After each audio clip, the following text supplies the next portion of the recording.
Bom dia, tripulação do Grupo de Construção de Barcos. Para quem não me conhece, eu sou Marcos Lodi, o administrador desse grupo. Bom, o motivo de eu estar publicando esse vídeo é que há pouco tempo eu estava me comunicando com um dos participantes do grupo sobre eles oferecendo o serviço dele de modelação, laminação, etc.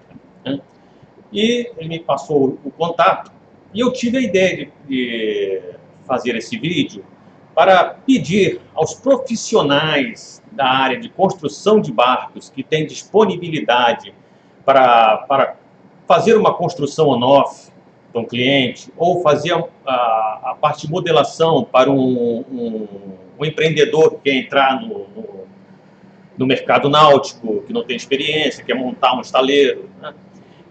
Esses profissionais que deixem o contato aqui na página, ou envie para mim em inbox, porque diariamente eu me deparo com essa situação, cliente que quer entrar no mercado náutico, ou mesmo quer orçar uma construção de uma embarcação on-off, uma construção única, e pergunta sobre profissionais. Eu conheço centenas de profissionais em todo o Brasil, mas eu gostaria de aumentar essa gama, esse leque. Então, eu peço a colaboração do grupo, os profissionais que pertencem ao grupo de construção de barcos.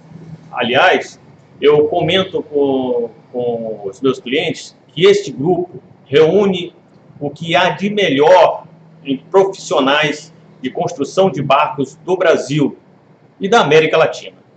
Ok? Um forte abraço a todos.